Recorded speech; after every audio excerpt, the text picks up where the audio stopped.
Now we're joined by another member of our Championship 4, Ryan Blaney. If you have a question for Ryan, please raise your hand and we'll get you a mic. Start up here to Zach.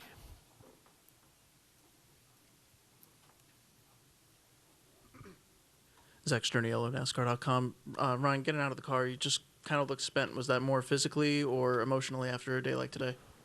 Physically. I'd come from a long way back and drive really hard, and I was a little worn out. The last run, obviously, got right to the 22's bumper. What's going through your mind as you cross the checker flag or as you're coming off turn 4 on that final lap, on realizing how close you were? Nothing really went through my head. Just didn't quite get there. Obviously you want to win, and we had a shot, and I just couldn't really do much. When I got there, I just coming from that far back, I just burned everything I had off of it, and things like that. So, thank my guys. Was proud of their effort all season. Said sorry it didn't work out, for you this year, but proud of the efforts, and obviously you want to win, but it just didn't quite happen for us today. Go to Bob. Bob Hawkers, Fox Sports. You said it just didn't happen for you today. How much of that was you, and how much of that is Joey Logano just driving well there at the end? What do you mean? I guess I'm asking if there were other drivers who were in Joey Logano's position, do you feel like you would have had a better chance? I have no idea. I was trying to pass Joey. I don't know. It took me a long time to pass a lot of guys today. Joey is one of the best ever, I feel like. He did an amazing job. Didn't make any mistakes in the closing laps when I was kind of catching him. He obviously did a great job because he's a great, race car driver and did everything he needed to do to win. So it's hard for me to say if it's anybody else, would it have been a different outcome? I don't know. It was only one guy, and it was that outcome. And, Joey's a fantastic race car driver, obviously, 3-time champion. And, he did an amazing job of doing what he needed to do to win the race. And one of the reasons why you had to work so hard to get there was that restart. What did you feel kind of happened there, and is there anything you wish you'd done differently? I just got bottled up. I took 6th. Thought the top was probably the better row, personally, and I just got put in just kind of a weird aero spot. A lot of guys washed up in front of me there through 1 and 2, and Joey kind of got clear, and then I only got to 4th. That was the outcome. Just Joey got to the lead pretty quick with how the restart went, and it worked out for him. And by the time I settled in, I was 4th and had to work my ass off to try to get by, the 5 and the 24 and run Joey down. And then I had nothing left. I had everything was spent on that car, and I knew when I was running him down, like I'm going to get there, but I didn't know I didn't have anything once I got there. So once you get in dirty air and they can start, kind of guessing where you're going, and it just makes it that much harder. So, just the restart, if I would have just been closer, if I would have came out 2nd or so, or I wouldn't have had to work as hard and come from as far back, and maybe would have had a little bit better shot. Go to Jordan.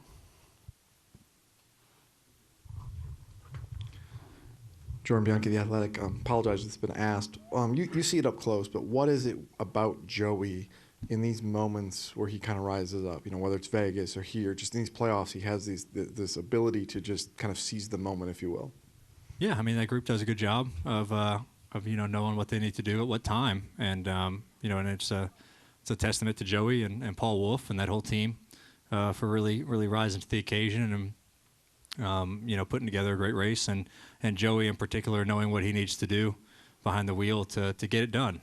So I enjoy racing Joey. He and I push each other really hard because we lean on each other a lot and try to learn from each other, and that's been a fun dynamic.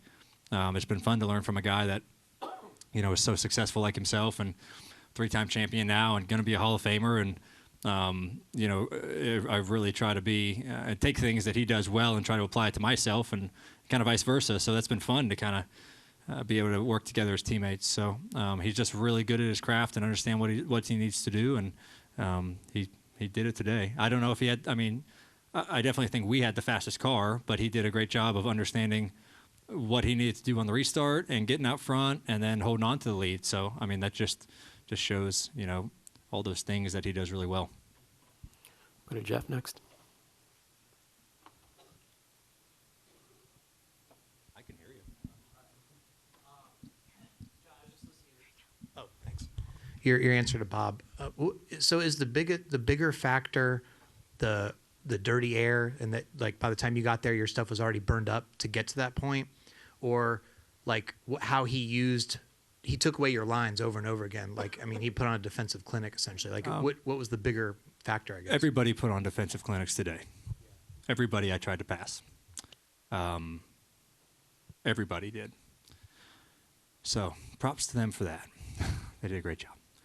And it's just what you have to do. I mean, the 5 did it to me, the 24 did it to me, the 22 did it to me.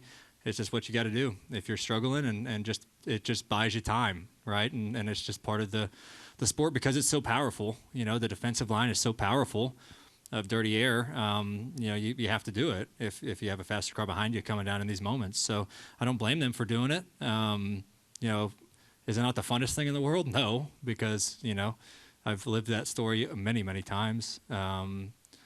But yeah, I think it was multiple. Like I knew, like I said, I had to work my ass off to get by the 5, and I had to work my ass off to get to the 24 and pass him, and I had to work my tail off to run Joey down from a long ways back. So as I'm doing it, I'm thinking to myself, like, I think I'm going to get there, get close, but I don't know if I'm going to have anything to pass him. But I can't, like, save because I'm never going to get there if I, like, save. Like, Martinsville was a little bit different because I had more laps left.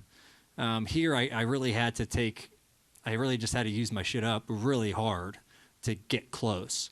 And then I just didn't really have anything left there. So it was a little bit of both. My tires were spent, and he did a good job of kind of being placing his car where he needed to be. You were totally gassed too, right? Yeah, I was tired, man. Gosh, I was puffing and puffing and driving hard, and I thought I was going to pass out after the race. Just working hard, trying to close the gap down, and there was a lot of similarities to last week, and we just didn't quite get there this week. Okay, we'll take 2 more. I'll go here in the center and then end with Elliott. Blaney, from my point of Cameron Caraway for Sports for You from you at first. From my point of view, it looked like you were just able to drive it into the corner way more deeper than anyone else could in 3 and 4. What just in the car gave you that confidence to be able to do that? Yeah. I had a decent line going. I felt like I can get into turn 1 really fast and on the apron and kind of hook my right side tires on the paint, and that would kind of hold me. I kind of found that early in the race, and it was pretty big grip there. So I really kind of started doing that second half of the day. And then turn 3 was pretty similar. I'd kind of enter low and shallow, and I'd try to hook the paint a little bit to try to enter low, exit low, or just kind of blast it in there and run up the racetrack and try to carry some momentum. I think just entry security kind of helped me. I could enter faster than guys with the rear of the car being a little bit more under me. That was working for me. My car was handling really, really well. I wish I ever got control of the race. Like I never got the lead. I got the lead once, and I think the green flag stops happened. Or I got the lead at the end of stage 2. Stage 2 ended. And then I got the lead back. Well, I finally passed Joey for second in the 3rd stage when the green flag cycle happened. Bell pitted. I came out second. I just never got the lead. I feel like if I got the lead, I'm gone. But it just didn't play out. But yeah, car was great, and Jonathan and those guys did a great job of getting us to where we needed to be. So. And we'll end here. Elliott Stern, Sports Talk 805. Team Penske's now won the last 3 championships. And today you were 1-2. How is it that you guys are able to dominate right when you need to here at the end of the year at this track? Yeah, I mean, it's really incredible, 3 in a row for Team Penske and Roger and Ford. Jim Farley was here today. That's a massive deal for Ford, and it was really great to have him here. And I was super excited for Roger and Walt Zarnicki and Tim Cindric, Bud Danker, Jonathan Gibson, all those guys who put it together. And a Penske 1-2. I think that's the first time I've ever run 1-2 in the championships. That's a huge accomplishment. So yeah, I think our group just does Team Penske as a whole does such a great job of being prepared for these right moments and kind of in the playoffs. But we also have speed all year. I feel like our speed in general, like the 12th team, I can only speak on us. Like we had really great speed all year. Just wasn't the most consistent year of getting tore up, a lot of DNFs. But I feel like our pace has been really good, and we ended the year really, really strong on speed. And so I'm proud of that effort. And, it's just kind of, gosh, we go through it every year, 22, 23, and this year we sit around and, beginning of the year and in the summer a little bit and come in the playoff time, all of our employees have to sit around and listen to people saying that we suck and we don't deserve to be here and why are they in the playoffs and all that shit. And we've won the last 3 championships. So this team does a great job of rising to doubters, and it's really cool to be a part of that team. And they just work their asses off to figure out what we need to do to get better every single week, and they know how to rise to the occasion come playoff time. Well said. Thank you, Ryan. Thank you.